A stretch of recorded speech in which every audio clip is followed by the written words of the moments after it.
The religion of the future will be a cosmic religion. It should transcend personal God and avoid dogma and theology. Can you feel it? A sort of anticipation growing stronger and stronger? Another way of putting it is time is speeding up. I've heard that discussion for a while now. I know most people have felt it at some point, maybe while watching the news or perhaps something in their own lives. Something big is about to happen. You can see signs of it all over the world. Revolutions rapidly spreading across the Middle East, protests occurring in America and Europe. Earthquakes are devastating the world, like in Japan, Myanmar, and Greece. The global economy is failing so hard that it looks like we're looking forward into a global recession, the likes of which makes the 30s look like a cakewalk. Not to mention that if global warming doesn't put our planet into an ice age, we're going to kill ourselves from overpopulation for sure. And using the rate of doubling, we definitely don't have the resources to survive the way we are for maybe a little over 10 years. Yet, despite all of these things, we're about to learn something amazing. It's something that will transform the Earth into something completely different, something incredible and beautiful. Many people across the globe have learned about this, and they've applied it to themselves and witnessed marvelous changes. Others have dedicated their lives to talking about it, to teaching it. I'm someone who's still exploring it, and I want more people to talk about it with. Mind, body, spirit. This is the sacred trinity that allows us life on Earth. Without even one of these three, we could not function properly. Yet, in today's world, we only really truly understand two of the three. We have scientifically mapped the mind and the body. We understand next to every aspect about each of them. Yet, what do we really know about the spirit, the soul? What is it? Where does it come from? For centuries, religions have been the primary source for answers pertaining to the soul, but they're not concrete. Many different religions have a different answer and ideas about how things work on this level. Recently, however, a discovery was made, which led to new discoveries and further discoveries. These incredible insights went largely unnoticed by the global community, and while governments and secret services of the world acknowledged them, it wasn't something that really got to the masses. Today, this information is still slowly coming out, and I'm going to share it with you.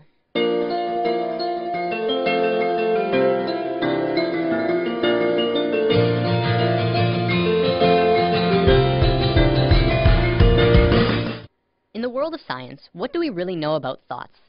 We know we can measure them. By hooking up scanners, you can measure the frequency that are emitted when you think them. They're measurable, yet there isn't anywhere specific in the brain that holds them.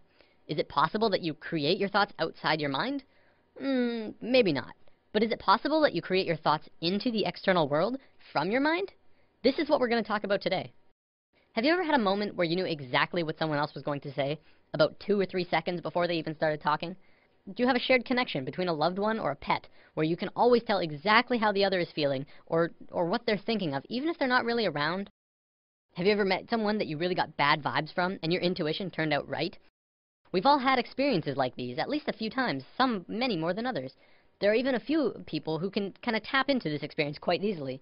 I believe one of the terms for it is psychic. Let's say for the sake of discussion that when you think of something, anything, it appears right in front of you. No, not physically, but let's say it appears in a different realm that's in and around all of us. We'll just assume for now that it's not something that we're consciously aware of, and it's something that we're going to discuss later on. For now, let's just call it the thought realm. When you're doing something, you start by thinking about it. Whether you're building a pool in your backyard or making a sandwich, you have to have thought of it first. Even the subconscious thoughts for things like walking and breathing. This shouldn't be anything new to us. We think of things before we do them, even if it's a split second before them. This is just how we function, and our physical actions match the thoughts that we've created. You might say that you move through your thoughts, turning non-physical ideas into physical actions. When an inventor gets an idea, this idea can quickly spread throughout all of his colleagues and friends. Ideas and thoughts are spreadable. Multiple people can hold on to the same idea at once, allowing them to grow and develop further. In this scenario, don't think of thoughts as separate, but as a whole that everyone is latching onto. Of course, because we can't physically see this realm of thoughts, we can't tell exactly what the original idea was, only the interpretation that they describe using functions like speech and body language, as well as our own intuition, which is how thoughts connect to each other. Because of this, we add a bit of our own creation to the mix, our own spice, while still working towards the same common goal. A social gathering is another good example of this at work too. People gathering together because they share the same ideas, thoughts, and emotions as the rest of the people there. An example could be a college course on architecture. People interested in architecture would attend the course because they share the same interest mentally. This shouldn't be anything mind-blowing. It's our day-to-day lives, just from a different perspective. Even if you're using something that someone else made, you're still creating this experience for yourself. You manifested that iPad or house or whatever into your experiences. So with thoughts connecting with other thoughts comes our first big realization. This new understanding of how intertwined we truly are, we are not only connected in the physical realm, but in a mental and spiritual way as well. Up until recently, humankind has always understood simply that they were connected only through their physical being. We assumed that the conscious experience, as well as all of the thinking, was totally 100% isolated from the rest of everyone else. The fact is, we're not. We are so connected with each other, it's almost impossible to believe. Think about almost every creature on Earth. What do we really know about the bond that connects them?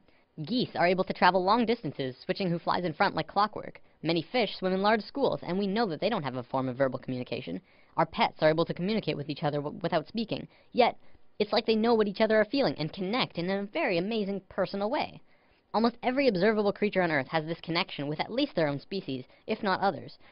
We as humans are the next step in life, but that doesn't mean we don't have this connection. What's to say we're not also connected to each other in this way? We've been out of touch with ourselves for an incredibly long time now, and we are growing increasingly disharmonic. Now, thoughts being created are just the tip of the iceberg. The real interesting part comes when you look at emotions. Emotions are much more powerful than thoughts. Emotions pull on you. They control your actions. They guide you throughout your life. It's not your thoughts that control where you sit in a class or on a bus, but it's if you like that girl or you think that guy smells. When a couple is together, it's their emotions that keep them tethered. Same with if they're fighting, it's their emotions that break them apart. You watch TV shows that you enjoy. You hang out with friends because you have emotional bonds with them. Now, this applies on a smaller scale too. Do you ever have a morning where you wake up grumpy and stub your toe and think, oh, this is just going to be one of those days, and find that the entire day afterwards just goes terrible and just everything goes wrong?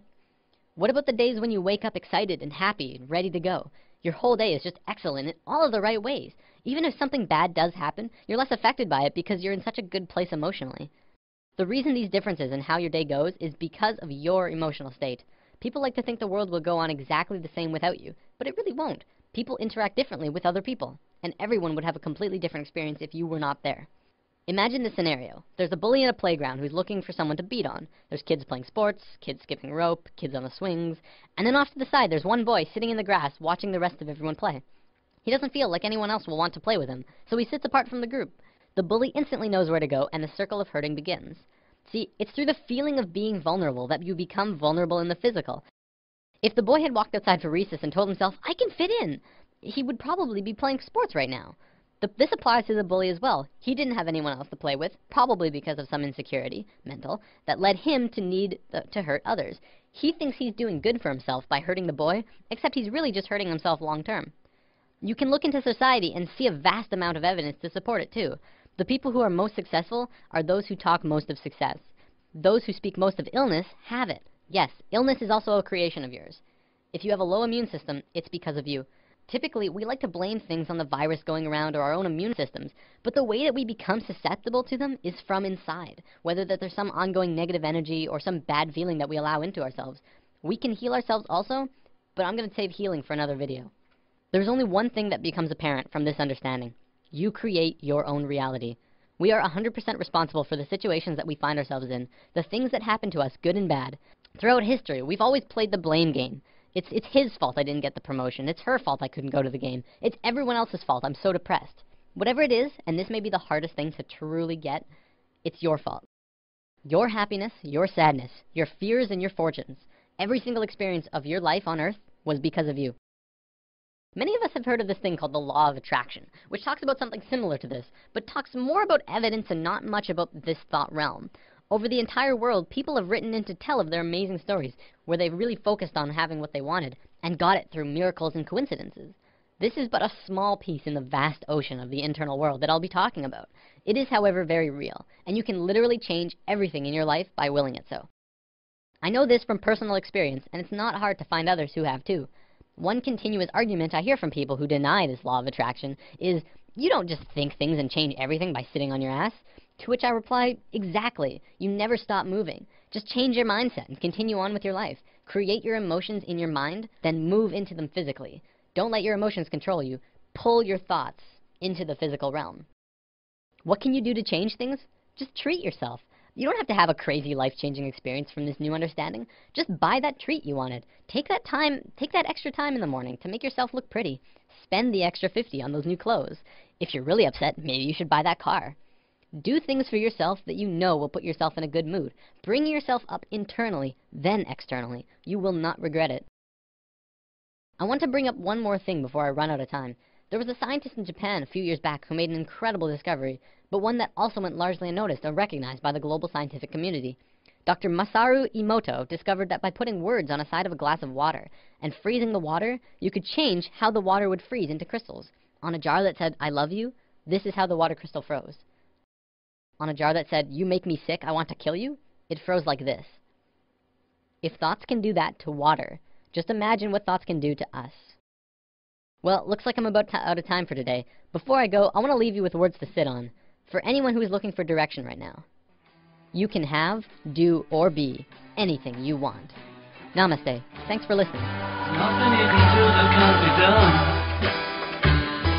Nothing you can sing that can't be sung. Nothing you can say, but you can learn how to play the game. It's easy.